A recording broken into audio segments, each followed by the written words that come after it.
What's going on, guys? This is Mikeinoid, and today marks the day the Nintendo Switch 2 is a week old. So this will be the start of a set of videos giving my thoughts on the console. You see, I'm not simply playing Switch 2, I'm playing exclusively on Switch 2 for 2 whole months. That means no PS5, no Xbox Series X, no Switch 1, no PC, and especially no Game Boy Micro, nothing but the Switch 2. This is a similar challenge that I did with the GameCube, where I played that exclusively for 1 month, and I was planning to do the same challenge with Switch 2, but I wanted to extend it to 2 months to have enough time to try out more games other than Mario Kart World, and also have time to talk about Donkey Kong Bonanza when it comes out in July. So today will be the start of the discussion where I plan on making videos for the 1 month mark and 2 month mark. So now that we're at the 1 week mark, I wanted to talk about what I ended up buying and didn't buy, my first impressions of the console itself, and of course, Mario Kart World. So what I ended up buying for myself was, of course, the Switch 2 console. I got 3 games, which include Mario Kart World, Cyberpunk 2077, and Rune Factory Guardians of Azuma. I ended up getting the Pro controller. I got the Switch 2 camera, the GameCube controller. I ended up buying a 256 micro SD card off of Amazon. This is, of course, the express card that only works on the Switch 2. And then I did receive case and screen protectors that were provided by Amfilm and JSOC. So pretty fortunate to get those provided to me, and that helped me splurge a bit on the extra games and accessories. And then I ended up buying another accessory from Nintendo themselves. This wasn't day one, but I did receive it a couple days ago, and that is the Switch 2 dock set. I know that this is definitely one of the more expensive accessories out there right now, and I understand a lot of people think that's not worth it for $120. I get it, but I just wanted to save time by not having to unplug my Switch 2 from my setup here. I know it's like a first world problem. If I'm taking the dock with me all the time, might as well have one that's ready to go and then keep my main setup here at my desk. So I ended up paying the $120 for this. But I think it's going to be worth it. I think I'm going to use this. You know, I'm also saving money by not buying some of the other stuff that they're offering here. But yeah, let's talk about what I didn't buy and my reasoning to why I didn't buy these items. The first thing I decided not to buy were any game key cards or code-in boxes. I think the code-in boxes are pretty self-explanatory. I think those are a waste of money. If you're just going to get something digitally, just buy it off the eShop, is way more convenient. But game key cards, man, I think they're an awkward in between from physical and digital. They're not only taking up space on your shelf, but they're also going to take up space on the console itself, because the game still has to be fully downloaded, but you still need to put the cart in the system. That doesn't make any sense to me. I'd rather just have the whole game on the cart and then save up space on the Switch 2. So I'm personally not going to support game key cards. Like I said in my unboxing, I'm never going to buy them. I don't care if they're on sale for a good price. They're just not worth having. I decided to skip out on the amiibo because those are pretty expensive for what they are. We got the Legend of Zelda Tears of the Kingdom amiibo that are $30. They were originally meant to be $20 before the whole tariffs thing went down, and I was $20. I was like, all right, I can maybe buy a couple of the ones that I like from the Legend of Zelda. That's fine. But then the Street Fighter amiibo were originally $30. I was like, I thought that was too expensive already, because Pyra and Mythra, those 2 amiibo were $30. So it's like, it didn't make any sense to pay $30 for one amiibo. I understand that the Street Fighter amiibo are a lot bigger, which is why they're more expensive, but they ended up going up to $40, and you know that's crazy. I'm not even getting Street Fighter 6, so it would make no sense for me to get Street Fighter amiibo anyways. But yeah, $30 for Zelda amiibos, like, that's great. I'm not buying them. You know, if they go on sale, that's great. If they sell out and never make them again, then that's fine too, because that is a lot of money. All I'm saying is that if you bought 4 Zelda amiibos that would come out to $120. Or you buy the 3 Street Fighter amiibo, that also comes out to $120, and the dock was $120. Like, which one would what would I use more? I'm gonna use the dock more. All right, I understand that amiibo are great as figures by themselves, and you know, I feel like a lot of people don't even use the functionality to them to begin with, but it's still a lot of money for what they are. So like I said, if they ever go on sale, I'll pick them up, but I'm not paying full price for that. And there was a couple other accessories as well that I decided to skip out on, like the Joy-Con charging grip. Really doesn't make any sense to get that, since I only have one pair of Joy-Cons and they just charge by attaching to the system. It really doesn't make any sense. I know they have GL and GR buttons on the back, but that's not enough to pay $40 for it. And then you have the Joy-Cons themselves being $95, at least for us here in America. It's a crazy amount of money. I don't think I need those, especially since I have all my Joy-Cons and Pro controllers from the Switch 1 that work perfectly fine on the Switch 2.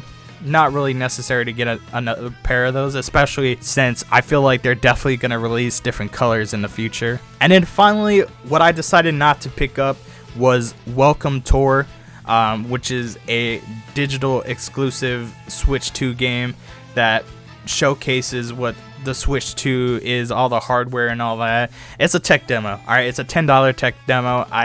If I'm gonna spend $10 on a game, I'd rather buy a game that's replayable and that's an actual game, dude. Like, I'm not buying an instruction manual for $10. I think that's kind of crazy. If you buy this, more power to you. I'm sure it's got like some cool information, but I can find all that online when people are doing walkthroughs of it. So now let's get to what I think of the console itself. And overall, man, I'm pretty satisfied with this. This is what I expected to pay for. This is a more powerful Switch that has better performance, right? Better load times, better graphics, all that good stuff. And I feel like this was definitely worth the wait. It was definitely worth the $450. I know that's a little controversial opinion to some, but it's true, man. I think that the Switch 2 is going to be a fantastic console down the line. I think I've used this system mostly in docked, but I have used it quite a bit in handheld mode and a couple times in tabletop mode. It's like once you use this in handheld mode and you go back and pick up a Switch or Switch OLED, the difference is like night and day. Like you feel just how small the original Switch was. And I mean, that's not really a bad thing. I understand, like, you know, handheld consoles are getting way bigger, that they don't even fit in your pocket anymore. But you know, that's kind of the trade-off you get when you want to play home console quality games on the go. They just have to be bigger. I've been playing this in handheld mode for a good amount of time, and I'm able to play it for a long time. And I do have some grips that I've been using on this. These are from JSOX. It's like the clear full cover set, and it's pretty good. The grips are fine. The grips are a good addition to it, and then it keeps the Switch 2 from all my greasy fingerprints, and I'm just trying to keep it looking good for a longer time, you know. One thing I do appreciate, I'm looking at the Switch 2 as I'm talking here, that the game card slot on this actually has like a little notch in the back where you can use to put your nail in to open it up. The reason I bring that up is the Switch OLED kind of got rid of that, and it was a lot harder for me to open up because I have really short nails. So I always like left that part open because I can never get it open by myself. I had to use like a credit card to like open it up. But here it's a lot easier, and I appreciate that. You have the kickstand here. It looks kind of fragile when you look at it, but it's not. It works perfectly great. Works just about the same as the OLED, even being a little smaller in size. Obviously, the fun thing about the Switch 2 is the magnetic Joy-Cons. They work pretty well. You can hold it on, like, you could just hold it from one of the Joy-Cons, and it's not coming out. They're not gonna let go. The speakers on this thing, oh my god, dude. Like, this system gets pretty loud, which is great. It's got some good audio. The 1080p screen is fantastic as well. Obviously, it depends what games you're playing on here. Some of them I feel like are stuck at 720p. So they're kind of just blown up and you can see more of the pixels, but it depends on the game you're playing. But it's nice that you have a bigger screen. The Joy-Cons themselves, like I've used them just separately, even without the grip, and they're a lot more comfortable to use than the Joy-Con 1. The thing that isn't very comfortable is mouse mode. So I tried it out on Fortnite. Fortnite updated to where they support the mouse mode, and you know, at first it's like, this is awesome. It's cool that, you know, I'm using the right Joy-Con to move the camera around with the mouse. But 10 minutes after that, my wrist started cramping like crazy. Like, it was uncomfortable, and it sucks because this is like probably like the most innovative thing about the Switch 2 in terms of features, and it's just really uncomfortable. But we'll see how they perform over time. See if hopefully they don't get any Joy-Con drift. But I've been using them wirelessly, like I said, and they haven't disconnected like I've noticed happening with my previous Joy-Con controllers. So that's pretty good. And then we have the $90 Pro controller. I'm glad that I picked this up because one, it has a headphone jack on it. I know this isn't new to stuff like PlayStation and Xbox that's had this for years. Why did Nintendo wait till 2025 to add this? I don't know, but it's great that it's here. I've actually been using it just when I'm in other rooms and then there's people, you know, I don't want them hearing whatever's going on the TV. And it's also great because I could just plug in my earbuds that have a microphone on it and then talk through that. It does feel different from the first one, so there is a good amount of difference. However, if you have a Pro controller from the Switch one, I feel like you don't need this. Just save your money. Maybe wait till they make a special edition Pro controller so you can justify that $90 purchase. And then we got game chat, which I actually thought I wasn't going to use as much, but I've been using it a lot since it's very convenient to just start it up. I mean, especially since you have a dedicated button on it that as of right now you don't have to pay for until March 31st. You can just open up a room, invite up to 3 people in that room, and y'all can just casually talk on the Switch 2, share your game. And you know what? The microphone on the Switch 2 itself is pretty good. Like, you can either be up close or further away, like if you're in the living room, and it picks up your audio pretty good. And when you combine this with the Switch 2 camera, it's pretty good. It depends on how your lighting is, but you know, if you got some good light coming in, the Switch 2 will pick you up a lot better. My room is usually a lot darker, so it was having some issues picking up myself in the camera, but it was still pretty good. It was still not a bad experience. And of course you can use a different camera. It doesn't have to be the Switch 2 camera. I've heard that you can also just plug in your phone and use that as a camera, so you have some options with that. And I know a lot of people probably aren't gonna have a GameCube controller. Of course, I've used it in the GameCube application where I tried out some Soul Calibur 2, and you know, it works as intended. But I've also tried it in Super Smash Bros. Ultimate, and I believe that the GameCube controller has HD rumble too, because I was feeling Bowser's footsteps. I've probably noticed it with the Pro controller before, but like with the GameCube controller, you just like, it's a lot easier to feel it, you know? You can just feel Bowser just walking across the stage. It was crazy. It was mind-blowing. And yeah, you just got some good quality of life features overall. Like, you got better eShop. Just the home menu is a lot easier to navigate on the Switch 2. And yeah, all of this together just made a fun experience for this week. So I've actually been taking note of what games I've been playing on the Switch 2, just so I can talk about them here. We'll start with Animal Crossing New Horizons, since I'm literally going to be playing that game every day. just because I'm trying to complete the museum. I know I never completed the museum when this game first came out in 2020, but it's always been in the back of my mind, something I wanted to do. So I've been doing this since April, and not only was it pretty easy to just transfer over my island, but the game loads a lot quicker compared to what it was on the original Switch. So it's a lot easier for me to just load into the game, do what I needed to do, and hop off. I hope this game does get some sort of Switch 2 update, because the game looks great as it is, but I can only imagine what this game will look like with the Switch 2 update. Like I said, I did try out the GameCube library that they currently have, which is not much.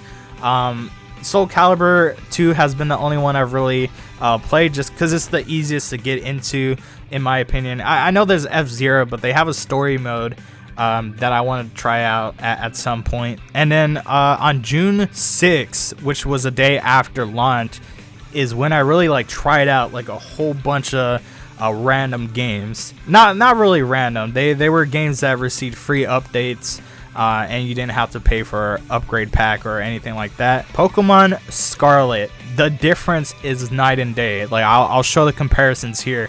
This game looks crazy. It sucks because I've already done everything I needed to do in Pokemon Scarlet, so there's no reason for me to play it, but it looks great. It looks really good. We got Arms had a HDR update. It looks pretty good. Game Builder Garage got mouse support and some graphical improvements. New Super Mario Bros. U Deluxe looks great. It looks better than what it used to be. Same thing with Link's Awakening and Echoes of Wisdom. Echoes of Wisdom I've already pretty much 100%ed, so I'm not going to go back to that game that much. But Link's Awakening I never actually played, so I feel like this will be a fun game to come check out. Like I said, I tried out Super Smash Bros. Ultimate. That did not receive an update. However, loading into this game is a lot quicker, and you can like just getting into a match takes like really no time at all. Did try out Skylanders Imaginators on the system. I was just curious on how this one was gonna run, and yeah, it loads in a lot faster. Selecting a Skylander is also quicker, so this game is actually a lot more playable. Pretty cool. Expensive game still, so I wouldn't recommend going out and picking it up, but if you happen to have it and you get a Switch 2, I feel like you're gonna enjoy the load times a lot more. We got Kirby's Dream Buffet. Supposedly it got an update as well. Looks pretty good. And then we got some games that received an update for game sharing. Tried out Big Brain Academy, Brain vs. Brain, Captain Toad Treasure Tracker, Clubhouse Games. Super Mario Odyssey also got that alongside a great graphical improvement. Like, this game is beautiful. But yeah, you can play as Cappy if you really hate yourself. You got Super Mario 3D World plus Bowser's Fury. And yeah, man, that game also looks great. And you can also have a second player play as Bowser Jr. in Bowser's Fury, which is, you know, it is what it is. And then of course you got Fortnite. Had to try it out. It looks great definitely compared to what it was on Switch 1. Like, this game is actually playable as well. And then finally I ended up trying out Breath of the Wild and Tears of the Kingdom. So that comes included with the Switch Online membership I have, and these games are beautiful, bro. Like, it sucks. Like, I've also beat these games, so I don't really come back to them that often. There is a lot of stuff that I haven't done in them, so I probably will go back and play more just to get more of my money's worth out of that Switch Online. And I even tried out the Google Maps feature on the phone, and it's pretty cool, man. I enjoy it. It's really dumb, but I like it. And then finally, this is a really random game that I'm playing on the Switch 2. That is Internights. So basically, I received this game a few days earlier before the Switch 2 came out. This was a birthday gift. I tried it out on the Switch OLED, and I ended up liking it. It's a fun game, and I brought it over to the Switch 2 so I can keep playing it. So this is the reason I haven't tried out Cyberpunk or Rune Factory quite yet. I wanted to beat this game first. Only thing better about it on Switch 2 is the load times. It didn't receive any updates or anything like that. It's like a 10-hour long game. I wanted to beat it, and It reminds me a lot about Persona. It has a social feature in it. It has a day cycle in it. And then you go into these dungeons to fight off enemies. It's a pretty good game. It's kind of funny. It's got an interesting story. It's like $30 on the Switch, so I recommend checking it out. But the reason why I'm kind of mentioning this is the Switch 2 lineup right now is not really that big. There's not really a lot of stuff to play at the moment regarding like exclusivity or anything like that. But we still got a huge Switch 1 library that we can come and check out here. And, you know, so when I'm not playing Mario Kart World, I'm, you know, trying out some of these other Switch games that I probably never got a chance to try out. And then, of course, we come to Mario Kart World. Is this game worth the $80? Because I did pay $80 for the physical edition here. The short answer is no, it's not worth $80. But with that being said, I plan on getting $80 worth of entertainment out of this game, if that makes sense. So for me, Mario Kart is a game that I can always come back to and play with my friends either locally or online. And I know I'm gonna put over hundreds of hours into this game. So yeah, $80 is, you know, it's a lot to ask for one game. However, I feel like I will get my value out of this game.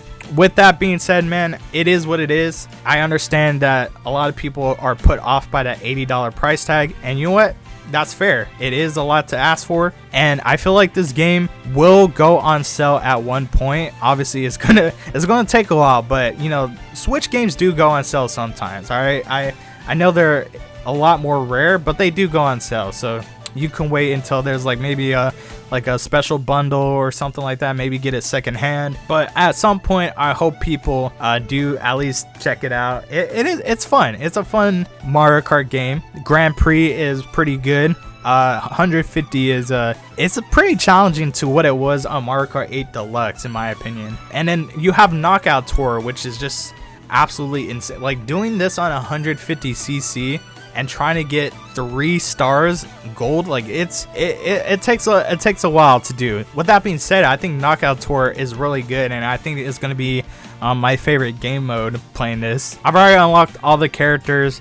I've already unlocked mirror mode. There really isn't a lot to do in free roam, but it is a feature that I do appreciate that's there. I feel like if I just want to, you know, play Mario Kart but without all the, you know, excitement to it, I'll just come to free roam and just drive around, you know. Like I said, I wish there was more to do, but you know, with stuff like the P switches, those can be either like really stupid easy or really stupid hard. And then you have the Peach medallions to collect, and then you have the question mark panels that you need to find. All 3 of them give you this exact same reward, which is a sticker. I wish they had more incentive to do this. And of course, you got the unlockable characters.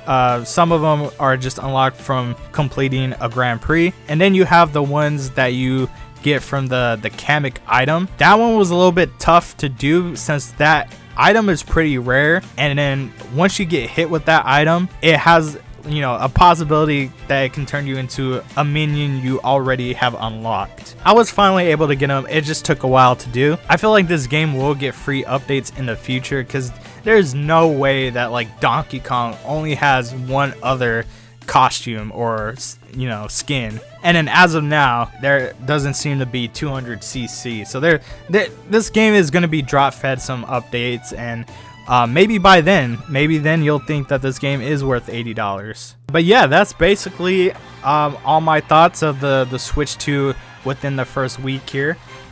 We did receive some news about Splatoon spin-off. Splatoon 3 is getting a Switch 2 update.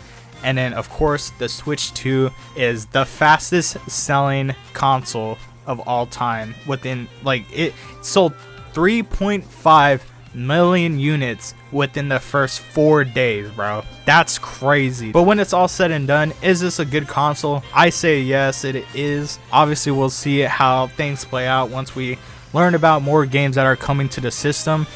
Even though we do have, I feel like we got a lot coming. We got Splatoon Raiders, we got Metroid Prime 4, we got Pokemon Legends ZA, we got Kirby Air Riders, we got the Zelda Dynasty Warriors game.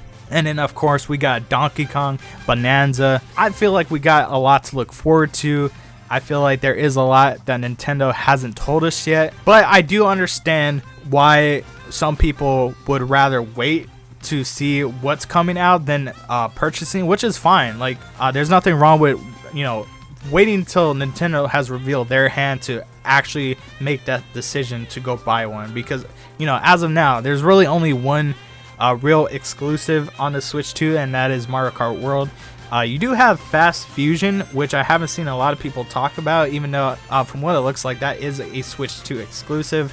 Of course, that is only digital, and that is another racing game. And then you got Welcome Tour, which is the $10 instruction manual. I understand that Nintendo wanted to space out their releases throughout the year, so I understand why Donkey Kong wasn't a day one release, but I feel like it would have been nice to see some third-party exclusives come to Switch 2 on day one, you know? I am looking forward to playing more of the Switch 2 and giving my thoughts once 1 month has passed.